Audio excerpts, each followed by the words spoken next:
Why are the Yankees slumping over the last couple weeks after what we saw from the first 2 months, Michael? It comes down to hitting. Everybody has gone into a collective slump. At the beginning of this fallow period, even Judge went into a slump, which was normal. I mean, there had to be a market correction. It was going to be very unlikely for him to hit 400, as great as he is, because he doesn't have the speed to get those infield hits to keep the average up. But, if he hits 350, it would still be otherworldly. But everybody else followed suit. Nobody was really hitting. Paul Goldschmidt's come back down to earth just a bit. Cody Bellinger, has been hitting. So that's kept them a little bit afloat. But they don't get enough. Base hits with runners in scoring position. And then you saw last night, Rich, they can't win in extra innings on the road. They just can't. That's not hyperbole. I wrote this down.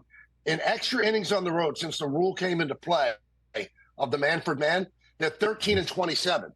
And that is the worst record in all of baseball. This is a good baseball team that's 13-27. And I think of what it comes down to, and you watched the game last night, they don't know how to play little ball. They just completely always try to hit home runs. So that runner remains at second. And you have a lot of empty calorie outs, I call them, and they don't move that runner to third, and you never get that runner in. That's why they lose road games. And then it just seems that the team continuously has trouble pitching to the opponent's best hitter.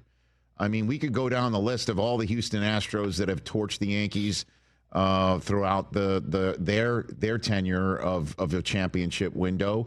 I'm part of the Yankee fandom that was thrilled to see Rafael Devers go to a National League team that the Yankees have already played this year, so they don't have to see him again.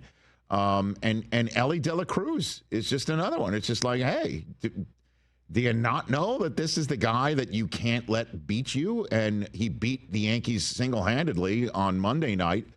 And last night had a role in it as well, Michael. It just seems to be an issue with this team. Well, I guess what you're doing, if I may say, is probably looking at things through pinstripe glasses, because nobody knows how to get out Judge either. If I'm an opposing manager, I would never pitch to Judge.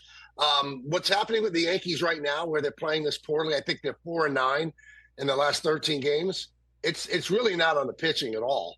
The pitching has done the job that they're expected to do, especially with the loss of Cole and Heel. But I think what we're seeing now, Rich, is that the bullpen is starting to get exhausted, and we're seeing that across town with the Mets as well.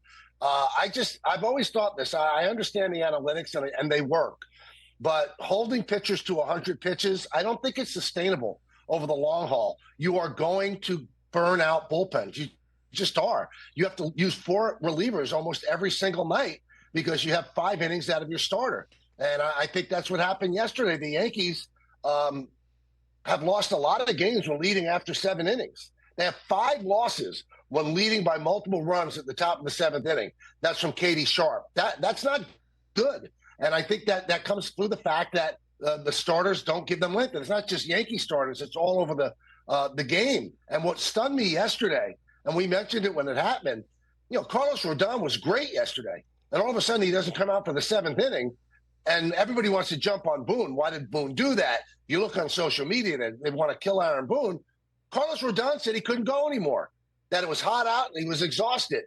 This is how pitchers are trained now. So I just don't know if baseball has to rethink this. Catch the Rich Eisen Show live weekdays from 12 to 3 p.m. Eastern on Roku Sports Channel in the U.S.